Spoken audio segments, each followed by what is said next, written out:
पालकमंत्री तथा राज्याचे आरोग्य व कुटुंब कल्याण मंत्री प्रकाशराव आबिटकर यांना वाढदिवसाच्या हार्दिक शुभेच्छा।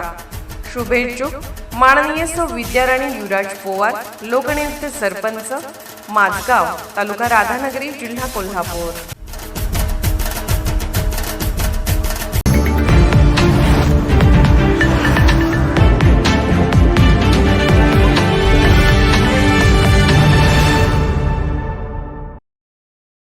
Republican party of India Athawale पक्षाच्या वतीने अकलूज येथे आयोजित कार्यक्रमात कोल्हापूर जिल्ह्यातील सामाजिक कार्यकर्ते व रिपब्लिकन पक्षाचे नेते सतीश माळगे यांचा सत्कार करण्यात आला। यावेळी त्यांनी आपल्या भावना व्यक्त करताना हा सन्मान आयुष्यातील अविस्मरणीय क्षण असल्याचे सांगितले।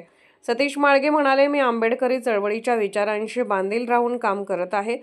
रिपब्लिकन पक्षाचे राष्ट्रीय अध्यक्ष तथा खासदार रामदास आठवले यांच्या मार्गदर्शनाखाली कोल्हापूर जिल्ह्यातील गरीब, गरजू आणि वंचित घटकांच्या समस्या सोडवण्यासाठी सातत्याने प्रयत्न करीत आहे। समाजातील लोकांची सेवा हीच माझी खरी संपत्ती असल्याची भावना मी जपली आहे।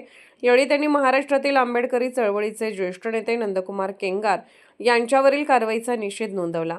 केंगार हे अनेक वर्षापासून समाजकार्यात कार्यरत असून त्यांना बदनाम करण्याच्या उद्देशाने करण्यात आलेली एक्साईज विभागाची धाड ही चुकीची व निषेधार्ह असल्याचे त्यांनी सांगितले।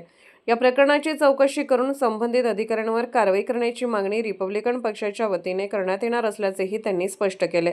कार्यक्रमाला महाराष्ट्राचे नेते नंदकुमार केंगार, पश्चिम महाराष्ट्राचे नेते किरणजी धाईजे, सांगोला तालुका अध्यक्ष खंडोजी सातपुते, कोल्हापूर जिल्हा होलार आघाडीचे अध्यक्ष लक्ष्मण पारसे, ज्येष्ठ नेते राजू भेंडगे, अनिल नलवडे यांच्यासह पक्षाचे पदाधिकारी व कार्यकर्ते मोठ्या संख्येने उपस्थित होते। सामाजिक बांधिलकी जपत वंचित घटकांच्या प्रश्नांसाठी सातत्याने लढा देणाऱ्या कार्यकर्त्यांचा गौरव हा चळवळीला बळ देणारा असल्याची भावना यावेळी व्यक्त करण्यात आली। कोल्हापूरहून दर्पण न्यूजसाठी अनिल पाटील। निर्भीड बेधडक बातमीसाठी दर्पण न्यूज चॅनलला लाईक करा, शेअर करा, सबस्क्राइब करा। मुख्य संपादक अभिजित रांजणे, दर्पण न्यूज।